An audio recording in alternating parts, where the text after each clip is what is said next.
બધાને જય શ્રી કૃષ્ણ। હું સગુણાબેન આહિર સુરતથી આપ સૌનું મારા કિચનમાં સ્વાગત છે। આજે હું શેર કરીશ દૂધીના પુડલાની રેસીપી। તો ચાલો બનાવવાની શરૂઆત કરીએ। શરૂઆત કરતા પહેલાં તમે હજુ સુધી મારી ચેનલને સબસ્ક્રાઈબ ન કરી હોય તો કરી નાખજો, જેથી કરીને આવનારી દરેક રેસીપી તમને સૌથી પહેલાં મળતી રહે। તો ચાલો શરૂ કરીએ।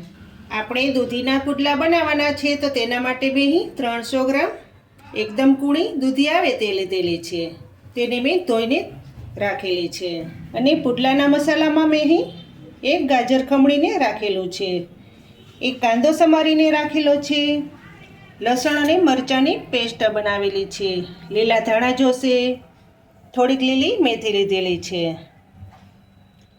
અને થોડાક પૌવા લીધેલા છે, ચોખાના પૌવા, એક વાટકી રવો લીધેલો છે અને 100 ગ્રામ જેટલો મેં ચણાનો લોટ લીધેલો છે અને દહીં લીધેલું છે।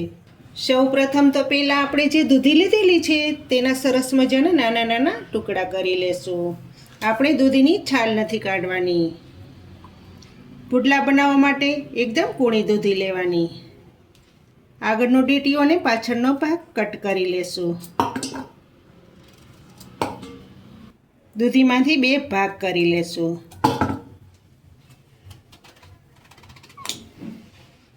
જોઈ શકો છો ને, દૂધી એકદમ કૂણી છે।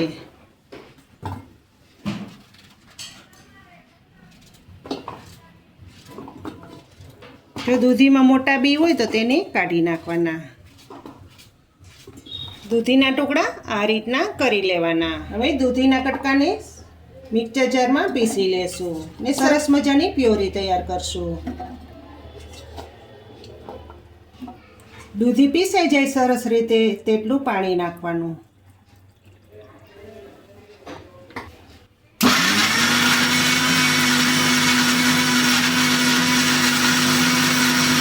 દૂધી સરસ રીતે પીસાઈ ગઈ છે। હવે મિક્સર જારમાં પૌવા પણ સાથે નાખી દેશું, જેથી કરીને પૌવા પણ સરસ પીસાઈ જાય।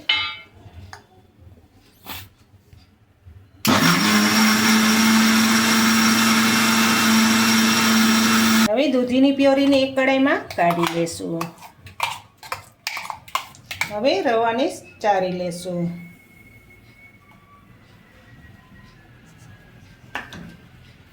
સૂજી તમે ગમે તે લઈ શકો છો, જાડી અથવા ઝીણી। ચણાનો લોટ પણ ચારી લેશું, જેથી કરીને બેટરમાં ગાંઠા ન પડે। હંમેશા ગમે તે લોટ વાપરીએ પણ ચારીને વાપરવાનો। અડધો વાટકો મોળું દહીં નાખશું। દહીં અને દૂધીથી પુડલા એકદમ સોફ્ટ બને છે અને ખાવાની ખૂબ જ મજા આવે છે। હવે બધું બરાબર મિક્સિંગ કરી લેશું। બેટરમાં વધારે પાણીની જરૂર પડશે તો જ પાણી નાખીશું।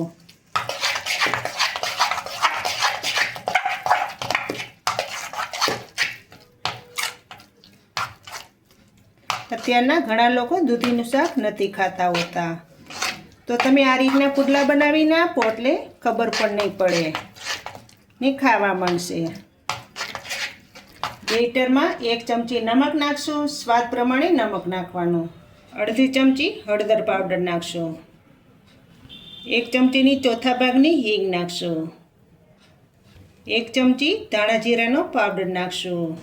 1 ચમચી કાશ્મીરી લાલ મરચું નાખીશું। 1 ચમચી ખાંડ નાખશું। સમારેલા કાંદા નાખશું। મરચાંની લસણની પેસ્ટ નાખશું। ઝીણી સુધારેલી મેથી નાખી દેશું। ખમણેલું ગાજર નાખી દેશું। લીલા ધાણા નાખશું। હવે બધું બરાબર મિક્સિંગ કરી લેશું। વધારે પાણીની જરૂર પડશે તો જ પાણી નાખીશું।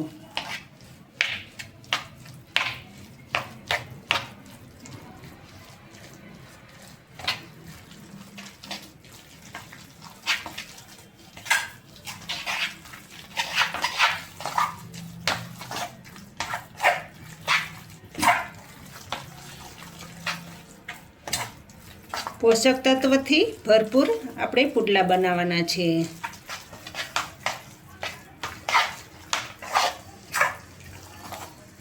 આપણે બેટરને ઘાટું પણ નથી રાખવાનું અને વધારે પતલું પણ નથી બનાવવાનું, મીડિયમ બનાવવાનું છે. હજુ આપણે થોડા પાણીની જરૂર પડશે.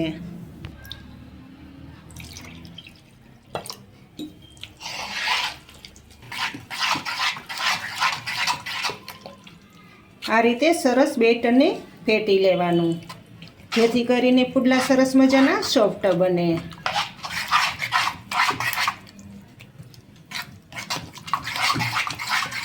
બેટરમાં અડધી ચમચી ઈનો નાખીશું. ઈનાની જગ્યાએ તમારે બેકિંગ સોડા નાખવો હોય તો પણ તમે નાખી શકો છો. ઉપરથી અડધા લીંબુનો રસ નાખી દેશું.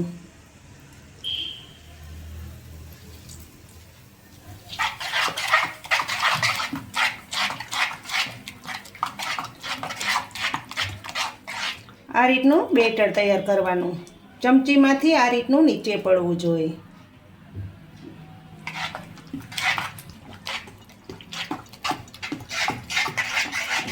અહીં પુડલા બનાવવા માટે મેં અહીં તવો લીધેલો છે. તેમાં પુડલા બનાવશું. તવામાં પહેલાં તેલ લગાવી દેશું.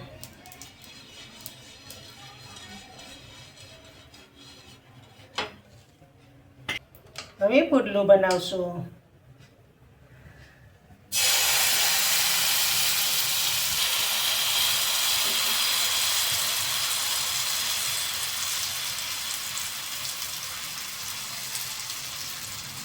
આ પુડલા થોડા જાડા રાખવાના, કારણ કે આપણે તેમાં વેજીટેબલ નાખેલા છે.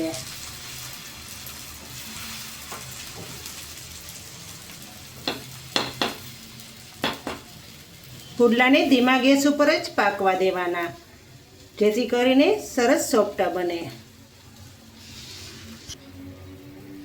પુડલાની ફરતી સાઈડ પર તેલ નાખી દેશું.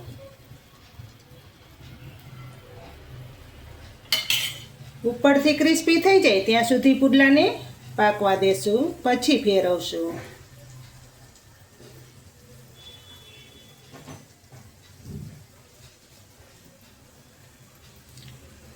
તમે જો મારી ચેનલમાં નવા હોય તો લાઈક, શેર અને સબસ્ક્રાઈબ કરી નાખજો, જેથી કરીને આવનારી દરેક રેસીપી તમને સૌથી પહેલાં મળતી રહે. તમે જોઈ શકો છો કે પુડલું સરસ ક્રિસ્પી થવા લાગ્યું છે. હજુ થોડીક વાર રહેવા દેશું. પુડલું સરસ રીતે ક્રિસ્પી થઈ ગયું છે, તો હવે ફેરવી લેશું.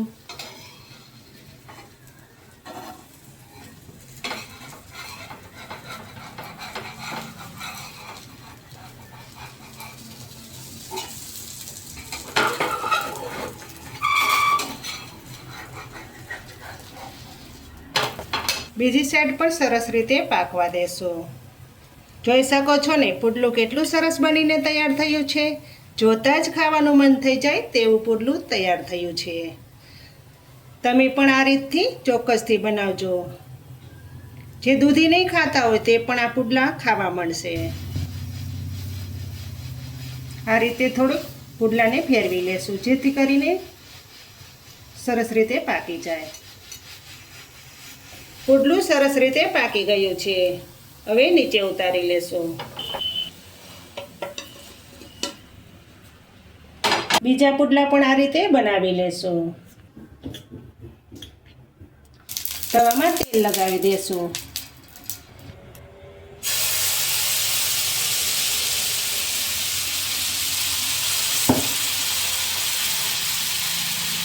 આ રીતનું તવામાં બેટર પાથરી દેવાનું ચમચા વડે.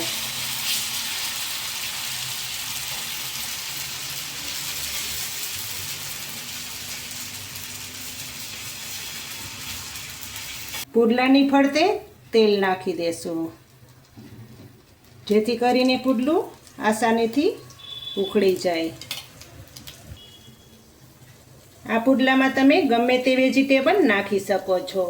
અત્યારે શિયાળાની સિઝન ચાલી રહી છે, તો બધા વેજીટેબલ સરસ રીતે તાજા મળી જાય છે. હવે પુડલું ફેરવી લેશું.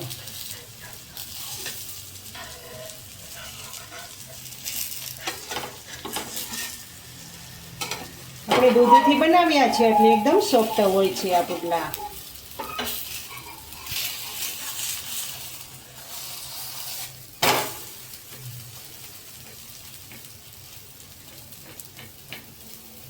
એટલી સરસ સુગંધ આવી રહી છે પુડલામાંથી. પુડલા સરસ રીતે તૈયાર થઈ ગયા છે, એકદમ પોચા રૂ જેવા. આ પુડલા જો ટમેટાના સોસ સાથે મળી જાય તો ખાવાની મોજ આવી જાય. એટલા સરસ પુડલા તૈયાર થઈ ગયા છે.